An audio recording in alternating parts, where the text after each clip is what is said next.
The alarm bells rang across Luna Defense Station as Commander Jake Morrison stared at the massive ships appearing on his screens. The vessels were unlike anything humanity had ever seen before. They stretched for miles across space, their dark metal hulls gleaming with strange lights that pulsed like heartbeats. Jake counted 12 of the giant ships hanging in the void beyond Earth's moon, each one larger than the biggest human city. Lisa Park rushed into the command center, her science uniform wrinkled from running through the corridors. She had been studying the energy readings for the past hour since the ships first appeared. The numbers on her tablet made no sense. These alien vessels generated more power than Earth's entire solar grid combined. Their technology was so advanced that human sensors could barely detect how their engines worked.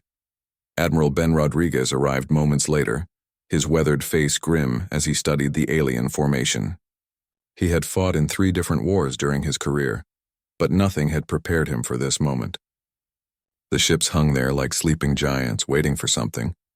Their weapon systems remained powered down, but everyone in the command center knew that could change in seconds.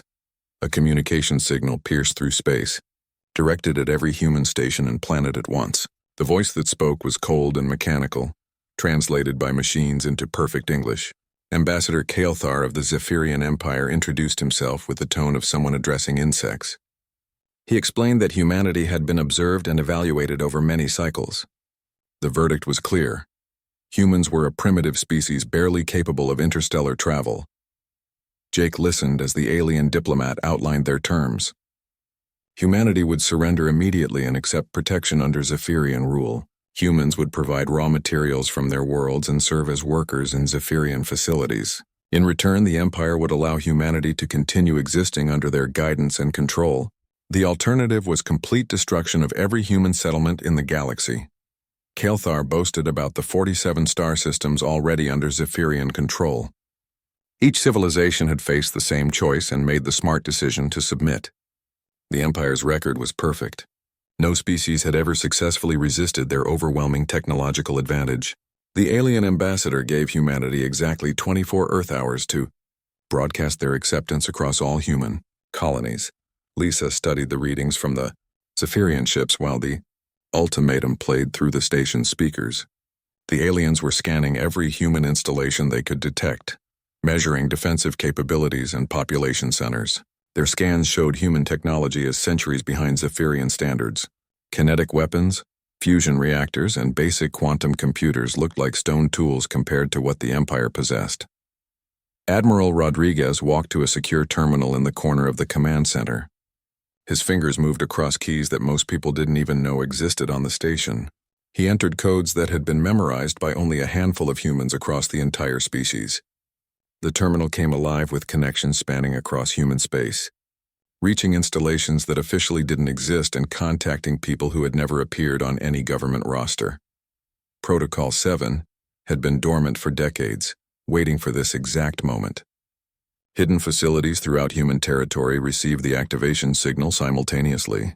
The message was brief and simple. The test had finally begun.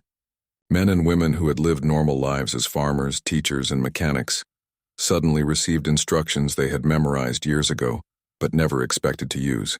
Sleeper agents activated across dozens of worlds. Jake watched the Admiral's actions with growing confusion. Nobody had told him about any Protocol 7 during his briefings. Lisa noticed the strange readings appearing on her instruments as new signals began moving through space. Communication networks that hadn't existed moments before were suddenly carrying encrypted data between human settlements. Something was happening that went far beyond normal military procedures. The Zephyrian ships began moving into formation around Earth and its moon. Smaller vessels detached from the main fleet and headed toward human colonies throughout the solar system. The aliens were positioning themselves to monitor humanity's response and ensure compliance with their demands.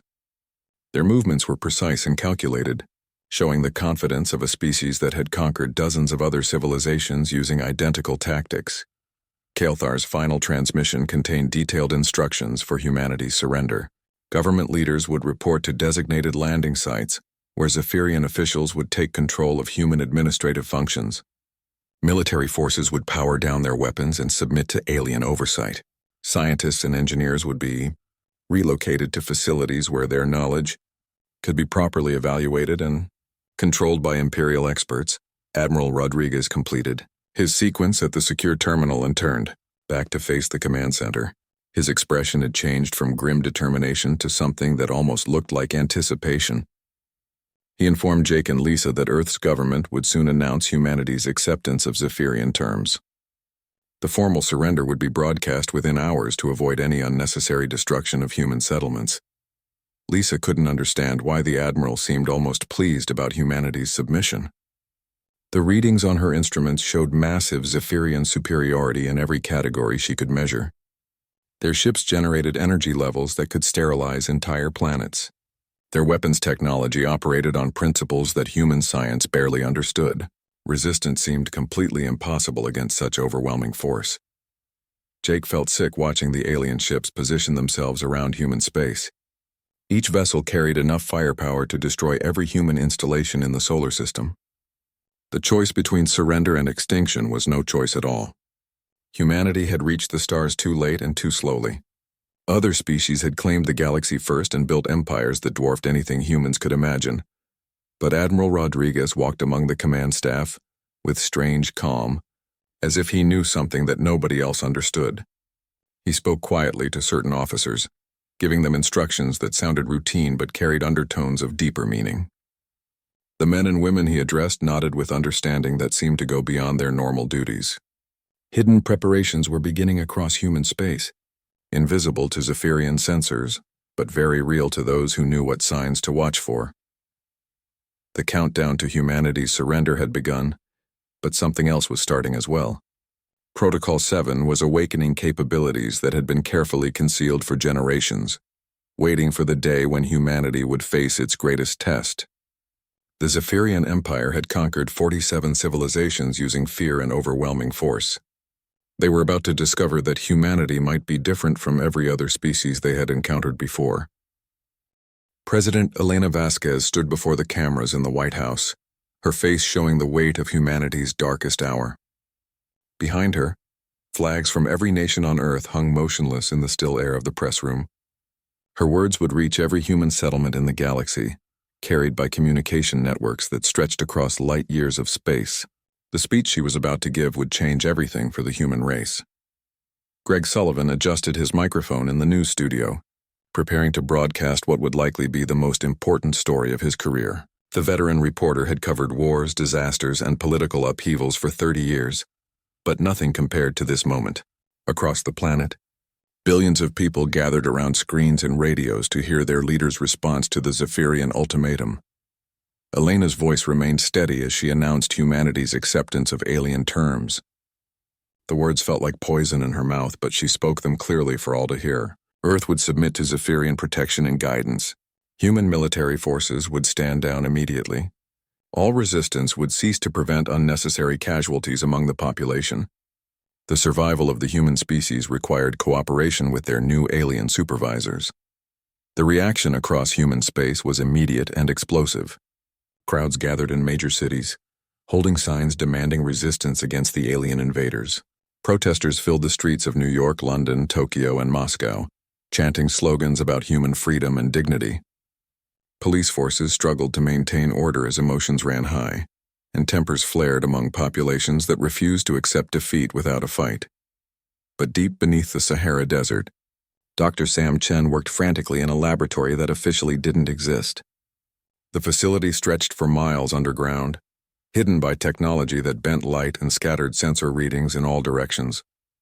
Sam had spent 15 years of his life in this place, developing projects that no government would acknowledge, and building devices that pushed the boundaries of human understanding. The Quantum Resonance Project filled an entire section of the hidden complex. Massive machines hummed with contained energy, their surfaces covered in equations that only a handful of scientists in the galaxy could comprehend. Sam checked readings on instruments that measured forces most physicists considered theoretical. The numbers were finally reaching the levels needed for activation after decades of careful preparation. Above ground, Captain Amy Foster led her team through the sewers beneath London, moving toward coordinates that had been programmed into their minds years earlier. Rick Johnson carried demolition equipment disguised as maintenance tools, while Nina Torres monitored Zephyrian communication frequencies through devices hidden in her repair kit. Their mission was simple: reach the alien landing sites and place surveillance equipment without being detected by superior technology. The Zephyrians had established processing centers in major cities around the world. Humans lined up in long queues, waiting to be cataloged and assigned work duties by alien overseers. The creatures stood nearly 8 feet tall, with gray skin that seemed to absorb light rather than reflect it. Their forearms moved with mechanical precision as they scanned each human and recorded data about their physical capabilities and mental aptitudes. Amy's team reached their target location beneath Trafalgar Square, where a Zephyrian scout ship had landed hours earlier. The vessel was beautiful in an alien way, its hull flowing like liquid metal frozen in graceful curves. Guards patrolled its perimeter with weapons that hummed with barely contained energy. Getting close enough to plant their devices would require perfect timing and incredible luck. Nina's instruments detected the alien communication protocols operating on frequencies that human technology supposedly couldn't access, but her equipment was far from standard issue. The devices she carried had been built using principles discovered in secret laboratories like Sam's facility beneath the desert. They could interface with quantum systems and manipulate data streams in ways that Zephyrian sensors wouldn't recognize as technological activity. Meanwhile, across the Atlantic Ocean, construction worker Pete Williams received a phone call that changed his understanding of reality. The voice on the other end spoke code words that unlocked memories Pete didn't know he possessed. Instructions flooded his mind, along with knowledge about projects and purposes that had been hidden in his subconscious for years. He wasn't just a construction worker. He was something much more important. Mary Johnson had a similar experience in her classroom in Detroit. The gentle teacher who had dedicated her life to educating children suddenly remembered training sessions that had taken place in dreams. She knew where to find equipment hidden beneath the school and how to access communication networks that connected her to thousands of other activated agents across human space. Her students had no idea that their teacher was part of humanity's deepest secret. Dr. Chen made final adjustments to the quantum resonance equipment as readings approached critical thresholds.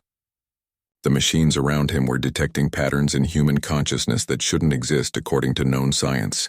Every person on Earth was connected to something vast and complex, a network of quantum-entangled minds that spanned the entire species. The connection had always been there, waiting for the right moment to activate. The Zephyrian fleet commander Vexhai reviewed reports from his scouts with growing satisfaction. Human technology was even more primitive than initial scans had indicated. Their weapons systems operated on chemical and fusion principles that the Empire had abandoned centuries ago. Their computing systems were crude binary networks that could barely manage basic artificial intelligence. Conquering humanity would require minimal effort. Amy's team successfully planted their surveillance devices on the Zephyrian scout ship, attaching quantum beacons that looked like simple magnetic sensors, but operated on principles the aliens couldn't detect. Rick's demolitions training allowed him to position the devices without triggering security systems. Nina's hacking skills kept Zephyrian computers from noticing the additional data streams flowing through their networks. President Vasquez concluded her speech with words that seemed to accept humanity's fate as a conquered species. But certain phrases in her address contained hidden meanings for those who knew how to listen. References to historical events and literary quotes carried coded instructions for sleeper agents across human territory. The surrender speech was actually an activation protocol for humanity's most closely guarded secret. In asteroid belts and on distant moons, construction projects that had been disguised as mining operations began revealing their true nature. Shipyards that officially didn't exist started powering up equipment that had waited decades for this moment. Vessels designed using technology far beyond public human capabilities prepared to emerge from hiding places scattered across the solar system. Greg Sullivan continued broadcasting news of humanity's surrender, but his words carried subtle emphasis on certain phrases. Journalists across human space picked up the hidden signals and began transmitting coded messages to audiences who thought they were simply watching standard news coverage. The communication network that was carrying humanity's submission was also carrying the keys to resistance. The quantum resonance project reached activation threshold as Sam completed his final calculations. Machines that had consumed decades of secret research and unlimited resources hummed with energy that bent space and time around them. The network connections between human minds were about to become something unprecedented in galactic history. Humanity was preparing to reveal capabilities that no alien species had ever developed. Zephyrian processing centers continued cataloging humans while their operators remained completely unaware of the quantum changes beginning to manifest in their subjects. The aliens saw only primitive biological entities suitable for labor and resource extraction. They couldn't detect the transformation starting to occur in human consciousness, or the preparations being made in hidden facilities across human space. The Empire was about to encounter something that would challenge everything they understood about intelligent life in the universe. Dr. Threnka stared at the readings on his scanner with growing confusion. The Zephyrian xenobiologist had studied hundreds of alien species across the Empire's territories, but the data flowing from human subjects made no sense according to established science. Every human brain he examined operated on quantum frequencies that shouldn't exist in organic matter. Their neural networks weren't just biological structures, but quantum computing systems of incredible complexity. The discovery happened during routine processing of human workers at the London facility. Threnka had been scanning subjects to determine their intellectual capabilities when his instruments detected impossible energy patterns. Human consciousness wasn't contained within individual brains, but connected across vast networks that spanned continents. Every person he examined was linked to every other human through quantum entanglement operating at the cellular level. Ambassador Kael'thar dismissed the initial reports as equipment malfunction. No species had ever developed natural quantum consciousness networks. The technology required to create such connections was beyond even Zephyrian science. Organic brains simply couldn't generate or maintain the energy fields necessary for quantum entanglement. The humans were primitive creatures who had barely learned to split atoms and travel between planets. But Dr. Threnka continued finding the same impossible readings in every human he scanned. Construction workers, teachers, farmers, and scientists all showed identical quantum signatures. Their brains operated as nodes in a vast network that processed information faster than the most advanced Zephyrian computers. The entire human species functioned as a single, distributed intelligence while somehow maintaining individual personalities and creativity. Admiral Rodriguez requested a meeting with Kael'thar aboard the lead Zephyrian vessel. The alien ambassador agreed, expecting to discuss details of humanity's integration into the Empire. Rodriguez arrived with a small escort, appearing to be just another defeated military leader accepting his species' fate. The meeting took place in Kael'thar's private chambers, surrounded by displays showing Zephyrian conquests across the galaxy. Rodriguez dropped all pretense the moment they were alone. He informed Kael'thar that humanity had been aware of the Zephyrian Empire for over a century. Human deep space monitoring stations had tracked alien movements, intercepted communications, and studied Imperial tactics long before the fleet arrived at Earth. Every Zephyrian conquest had been observed and analyzed by hidden human intelligence networks. The Admiral revealed that humanity's surrender was completely fake. The processing centers, the cataloging, the apparent submission to alien authority were all elaborate performances designed to make the Zephyrians overconfident. While the Empire believed they were conquering a primitive species, humans were actually studying their technology, infiltrating their systems, and preparing countermeasures that would neutralize Zephyrian advantages. Kael'thar's shock turned to anger as Rodriguez explained how thoroughly humans had deceived the Empire. Every scan the aliens had conducted showed exactly what humanity wanted them to see. Fake technology readings, false population counts, and staged displays of primitive capabilities had convinced the Zephyrians they were facing helpless victims. The reality was completely different from what Imperial intelligence had reported. Captain Lucy Hayes stood on the bridge of the UES Frontier as the quantum phase generators reached full power. The vessel had been constructed in the asteroid belt using technology that represented decades of secret human research. Its hull was composed of materials that could shift between normal space and quantum dimensions. Its weapons operated on principles that could unmake matter at the subatomic level by disrupting the fundamental forces holding atoms together. The Frontier decloaked directly inside the Zephyrian formation, appearing between two massive dreadnoughts like a ghost materializing from empty space. Alien sensors had detected nothing until the human ship was already among them, its weapons systems powered and ready to fire. The technological superiority the Empire had taken for granted suddenly seemed much less certain than their initial assessments had indicated. Dr.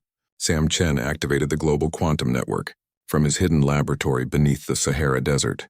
The machines he had spent years perfecting sent resonance pulses to every human brain on Earth and across the colonies. The quantum connections that Dr. Threnka had discovered were about to be amplified beyond anything the Zephyrian scientist had imagined possible. Humanity was preparing to think as one mind while retaining individual creativity. Pete Williams felt the change as he worked on a construction site in Chicago. His mind suddenly expanded to encompass thousands of other perspectives while remaining completely his own. He could access the knowledge and skills of engineers, scientists, and strategists across human space.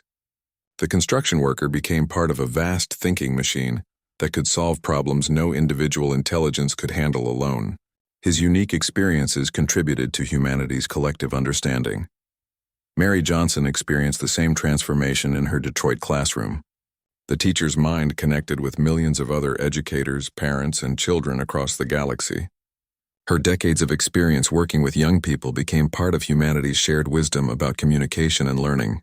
She could think with the combined intelligence of her entire species while maintaining her individual personality and values.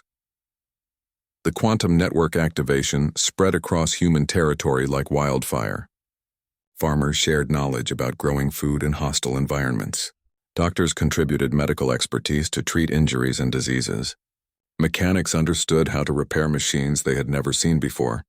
Artists brought creativity and imagination to problems that required innovative solutions. Every human became part of a collective intelligence that was greater than the sum of its parts. Admiral Rodriguez continued his conversation with Kale Thar while the quantum network came online around them. The alien ambassador could see changes occurring in the human prisoners throughout his ship. Their eyes showed new intelligence and awareness that hadn't been there moments before. The primitive creatures the Empire had captured were transforming into something unprecedented in galactic history. Captain Hayes received tactical information through the quantum network as millions of human minds analyzed Zephyrian weaknesses simultaneously. Engineers identified structural flaws in alien ship designs. Physicists calculated the energy requirements of Imperial technology. Strategists developed countermeasures based on observations gathered during decades of secret surveillance.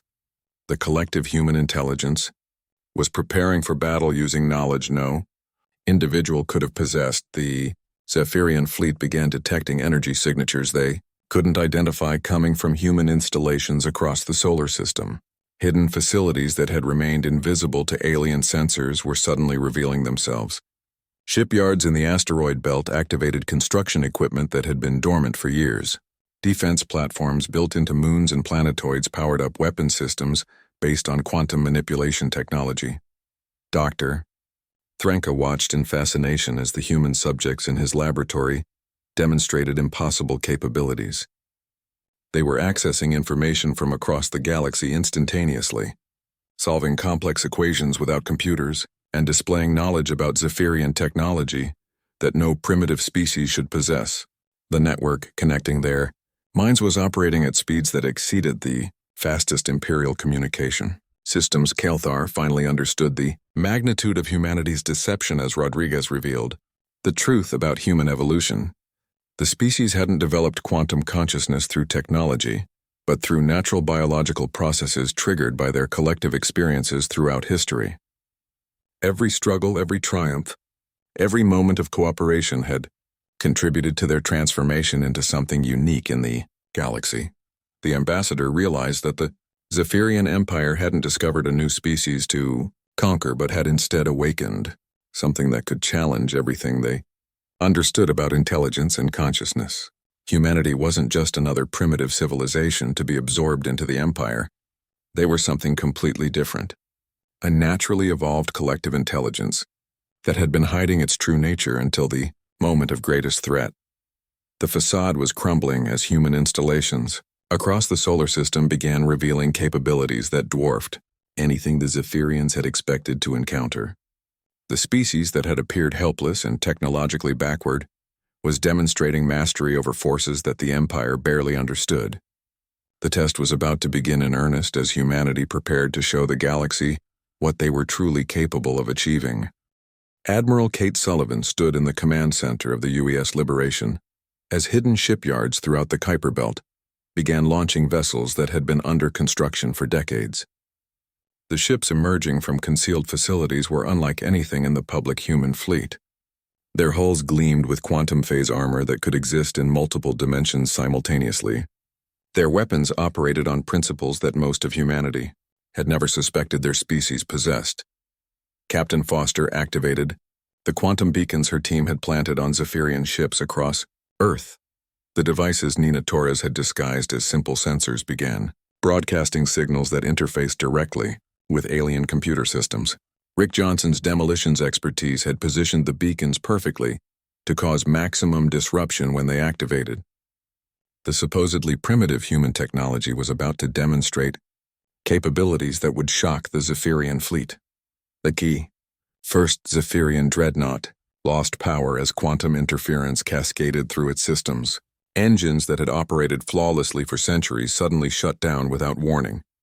Weapons that could sterilize planets became useless chunks of metal as their targeting computers crashed. Navigation systems that guided vessels across interstellar distances began displaying random coordinates that led nowhere. Engineer Tim Rogers worked from his station beneath the Colorado Rockies, maintaining the quantum resonance field that allowed instantaneous communication across the human network. The facility around him stretched deep into the mountain, filled with equipment that manipulated space and time to connect human minds across impossible distances. Tim's expertise with quantum mechanics kept the network stable as millions of minds shared information faster than light could travel. Dr. Rachel Green coordinated with Tim from her laboratory in Antarctica, where she monitored the energy requirements of humanity's collective consciousness network. The quantum field generators around her hummed with power that bent reality itself to enable human thought to transcend normal limitations. Rachel's understanding of theoretical physics helped maintain the delicate balance between individual identity and collective intelligence that made human consciousness unique in the galaxy. The true scope of human preparation became visible as cloaked installations throughout the solar system revealed themselves. Asteroid mining operations dropped their disguises to show massive weapons platforms. Scientific research stations on distant moons activated defense systems that had been hidden for generations. Communication relays that had appeared to be routine.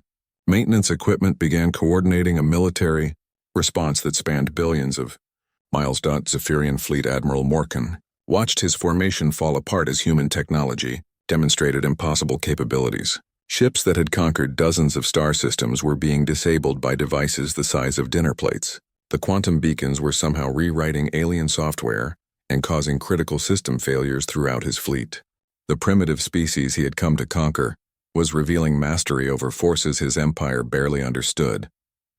Joe Parker worked in his garage in Detroit, contributing mechanical insights to humanity's collective intelligence network. The simple auto mechanic found his understanding of engines and motors connecting with the knowledge of spacecraft engineers across human space. His practical experience with fixing broken machines became part of the vast database of technical knowledge that was helping humanity counter Zephyrian technology in real time. Sarah Blake painted in her studio in San Francisco while her artistic creativity flowed into the quantum network, where it helped other humans develop innovative tactical solutions. Her ability to see patterns and imagine new possibilities contributed to strategic thinking that no military computer could replicate. The collective human intelligence was combining practical skills, creative vision, and scientific knowledge in ways that were producing unprecedented results. Human ships began phasing in and out of normal space around the Zephyrian fleet. The vessels appeared and disappeared like ghosts, striking at alien targets before vanishing back into quantum dimensions. Their weapons fired probability disruptors that made Zephyrian armor spontaneously fail, and causality bombs that erased sections of enemy ships from reality. The technology was so advanced that alien sensors couldn't track or predict human movements. Captain Hayes maneuvered the UES frontier through the heart of the Zephyrian formation while quantum phase generators allowed her ship to exist partially outside normal space. Enemy weapons passed harmlessly through sections of her vessel that had shifted into other dimensions. Her return fire struck alien ships that couldn't defend against attacks originating from multiple realities simultaneously. The battle was unlike anything the galaxy had ever witnessed. Dr. Chen monitored the global quantum network as human consciousness expanded to encompass capabilities that transcended individual limitations. Construction workers were solving engineering problems that had puzzled scientists for years.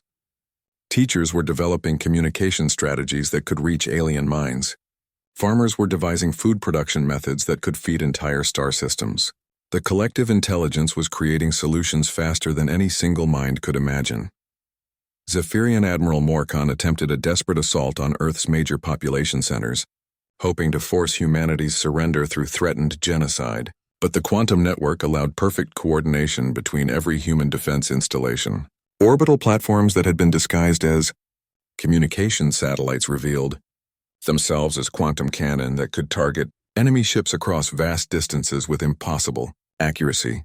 The human response demonstrated capabilities that violated everything the Zephyrian Empire understood about physics and consciousness. Weapons appeared from empty space to strike alien vessels. Defense fields generated by human installations deflected energy beams that should have been unstoppable. Communication systems carried orders and information faster than light could travel between planets. Tim Rogers and Rachel Green worked together across thousands of miles of separation while their minds remained perfectly synchronized through the quantum network. Their combined expertise allowed humanity's consciousness field to remain stable, even as millions of people contributed to the war effort simultaneously.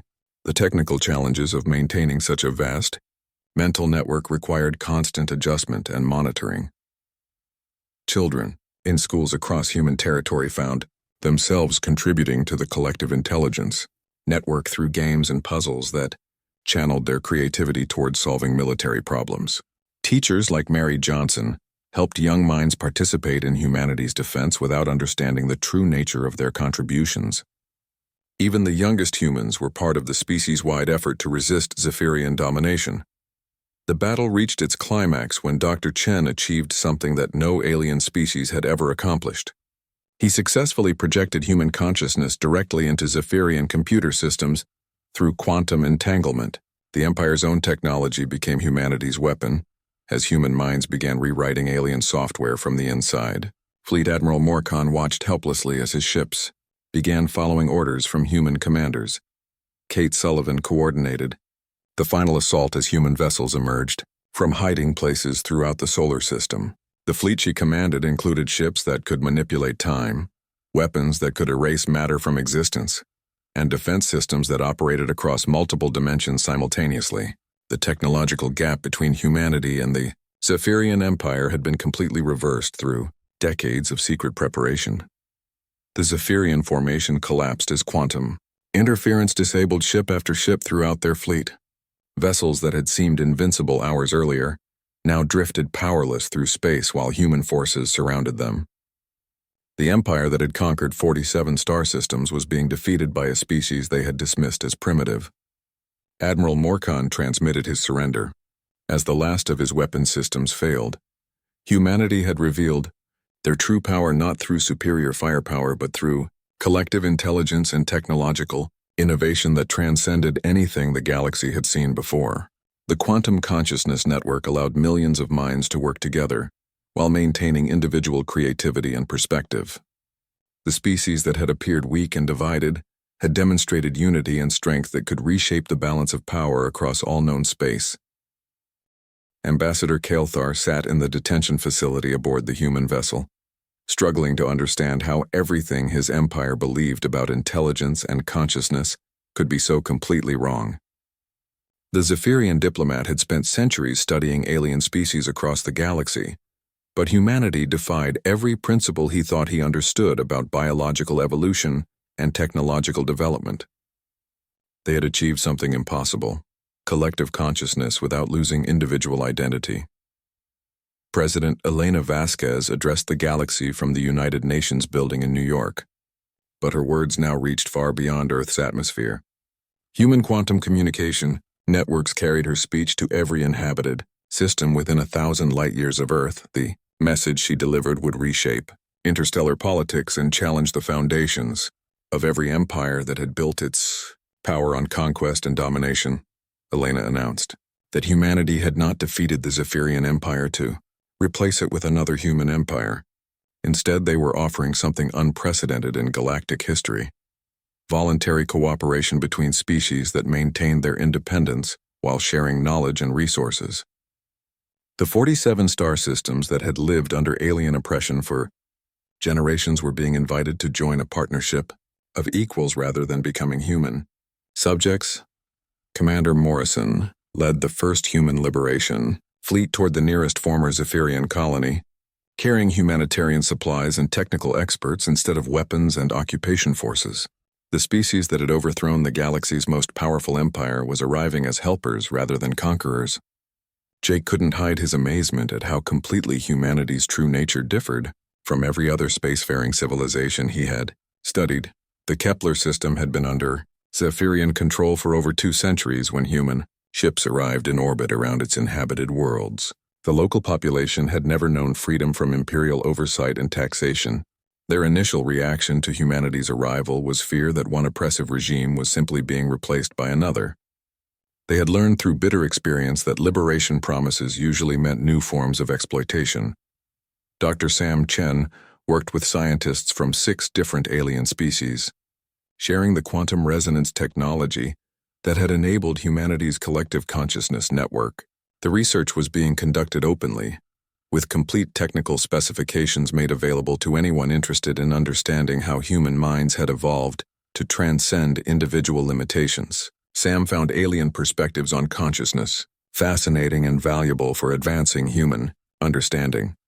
The truth about humanity's evolution emerged through careful study of their history and biology. Dr. Chen's research revealed that quantum consciousness hadn't developed through advanced technology, but through natural processes triggered by the species' collective experiences over thousands of years. Every moment of cooperation, every act of sacrifice for others, every instance of humans working together had contributed to their transformation into something unique in the galaxy. Captain Foster led teams of engineers and teachers to worlds throughout former Zephyrian territory, helping local populations rebuild institutions that had been suppressed under imperial rule. Amy discovered that many alien species possessed capabilities that complemented human abilities in remarkable ways. The diversity of intelligent life in the galaxy offered opportunities for collaboration that no single species could achieve alone. The Alteran people of the Vega system had been enslaved for 300 years, forced to mine rare minerals for Zephyrian industrial projects. When human ships arrived offering genuine liberation, the alien workers couldn't believe that any species would free them without demanding payment or service in return. Their gradual acceptance of human friendship became a model for similar relationships. Throughout liberated space, Tim Rogers and Rachel Green established quantum communication networks that connected former Zephyrian colonies with Earth and human settlements. The technology allowed instantaneous coordination across interstellar distances, enabling trade, cultural exchange, and scientific collaboration on a scale never before possible in galactic civilization. The networks operated on principles of openness and voluntary participation rather than control and surveillance. Children from dozens of different species began attending schools together on New Geneva Station, humanity's first major interspecies settlement. The young beings learned each other's languages, customs, and ways of thinking, while playing games that had been impossible before different species could communicate freely. Their laughter echoed through corridors, where fear and oppression had once dominated every interaction. Mary Johnson found herself teaching students whose biology and psychology were completely different from human children, but whose curiosity and desire to learn were remarkably similar. The retired Earth teacher discovered that education could transcend species boundaries when approached with patience and creativity. Her experiences contributed to human understanding of how to communicate effectively with diverse forms of intelligence. Fleet Admiral Kate Sullivan oversaw the transformation of former Zephyrian military installations into research centers and cultural exchange facilities. The weapons that had terrorized entire star systems were being converted into tools for exploration and discovery. Kate worked with former Zephyrian officers who chose to join humanity's cooperative network rather than face punishment for their empire's crimes. The quantum consciousness network that had enabled humanity's victory began expanding to include other species who requested connection to the human collective. The process was entirely voluntary and reversible, allowing alien minds to experience shared consciousness while maintaining their individual identities and cultural values. Each new species that joined brought unique perspectives that enhanced the network's capabilities. Joe Parker found his mechanical skills in high demand as human engineers worked with alien technicians to develop hybrid technologies that combined the best aspects of different species' innovations. The Detroit mechanic who had once fixed cars was now helping design starships that incorporated human quantum systems with alien material science and propulsion technologies. Sarah Blake's artwork became part of cultural exchanges that helped different species understand each other's aesthetics and emotional expressions. Her paintings served as bridges between human creativity and alien artistic traditions, creating new forms of beauty that transcended species boundaries. The quantum network allowed her artistic vision to inspire beings whose sensory experiences were completely different from human perception. Dr. Thranka chose to remain with humanity after the Zephyrian Empire's collapse, fascinated by the opportunity to study consciousness and intelligence in ways that imperial science had never permitted. The alien biologist's research contributed to understanding how the quantum network could be expanded to include other species without overwhelming their natural mental processes. President Vasquez announced the establishment of the Galactic Cooperation Council, headquartered on neutral territory, where representatives from every liberated species could meet as equals. The organization operated on principles of consensus and voluntary participation rather than dominance and control. Decisions were made through discussion and compromise rather than force and intimidation. Captain Hayes commanded exploration missions that ventured beyond former Zephyrian territory to make contact with other alien civilizations. Her ships carried diplomats, scientists, and teachers instead of soldiers and weapons. The quantum network allowed instant communication with Earth and other human settlements, ensuring that exploration remained focused on peaceful contact and cultural exchange. The transformation of galactic civilization proceeded slowly but steadily as more species chose to join humanity's cooperative network. Each new member brought unique capabilities and perspectives that strengthened the collective while maintaining their individual identity and autonomy. The diversity of intelligent life became a source of strength rather than division. As the story concluded, children from Earth played alongside young beings from dozens of different worlds in parks and playgrounds throughout human space. Their games involved cooperation and creativity rather than competition and conquest. The sound of their laughter represented humanity's greatest achievement, the wisdom to unite without destroying the diversity that made each species unique. The galaxy had witnessed something unprecedented in its history. A species had achieved ultimate power and chosen to use it for liberation rather than domination. Humanity had shown their true strength, not the ability to destroy their enemies, but the wisdom to transform enemies into friends and build something better than anyone had imagined possible.